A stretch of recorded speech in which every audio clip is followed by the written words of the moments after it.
தலைவர் பன்னீர்செல்வம்.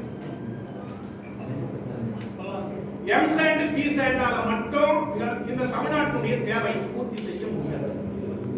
அதனால எம்சாண்ட் தேவைதான், பிசாண்ட் தேவைதான். ஆனா அது குவாலிட்டியா இருக்கும். அதுக்கு மாற்றா எல்லாத்தையுமே அந்த தேவைகளை பூர்த்தி செய்ய விட முடியாது. அதுக்கு மாற்று மணல். அதிலிருந்து மணல் தான் நம்ம பயன்படுத்திட்டு இருக்கோம். மணலை முதன்மையாக வைத்து இரண்டாவதாக எம்சாண்ட் பிசாண்டை வைத்து நாம மக்களுக்கான தேவையை பூர்த்தி செய்யலாம். நாட்டுடைய எத்தனையோ பாலங்கள்லாம் கட்டினாங்க, செக் டேம்லாம் கட்டினாங்க. ஒரு 3 மாசத்துக்கு முன்னாடி மழை பெய்ஞ்சது காணாம போச்சு. அதெல்லாம் எல்லாமே உங்களுக்கு தெரியும், எதுவும் போய் கிடையாது. அதனால இதெல்லாம் நடக்கக்கூடாதுனாக்கா இது அவசியம் தேவை. எங்களுக்கு தேவை டிராவல் சவுடு எதுவுமே தங்கு தடைகள் ஆன்லைன்ல வித்துக்கங்க. நாங்க பணம் கட்டி ஆன்லைன்ல எடுத்துக்கிறோம். அப்படித்தானே? ஏடி மெயின்ஸே முதலாளி, டைரக்டர் ஆபீஸ்ல இருக்கிறவங்க அவங்க ஒரு பெரிய முதலாளி.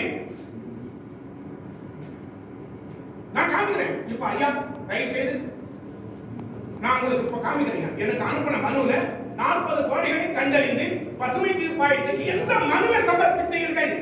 நான் வழக்கு பண்ண போறேன். வா கோர்ட்டுக்கு வா. ஐயா ஆட்சிமணல் தான் சொல்றீங்க. நான் சொல்றது மட்டும் இல்லையா, உன் அதிகாரிகளுக்கு பதில் எழுதிட்டான். அவங்க நமக்கு நான் இப்ப தரேன் அவங்களுக்கு. நான் அதிகாரப்பூர்வமா இப்ப என் கார்ல இருக்குது. நான் வேணாக்கா உங்க பார்வைக்கு நான் காட்டுறேன்.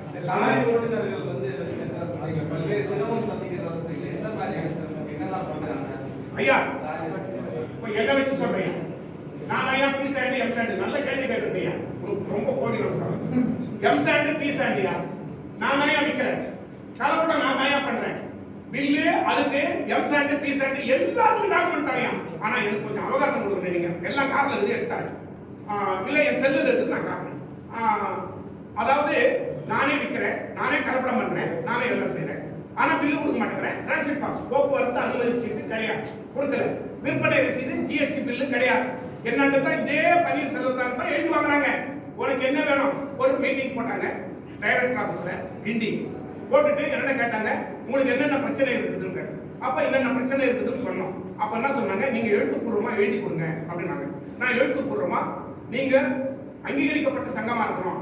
அங்கீகரிக்கப்பட்ட சங்கம், நல்லா ரினியூ பண்றேன், நல்லா நான் சங்கத்தை வழிநடத்துறேன் அப்படின்னு சொன்னேன். சரி அப்பனா எழுதி கொடுங்க, ஒரே பேஜ் தான் வரணும். எழுதி கொடுத்தேன்.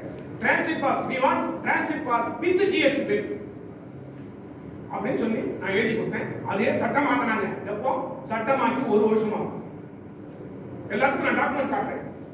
எனக்கு அந்த ஒரு வாய்ப்பை கொடுத்தீங்கன்னாக்கா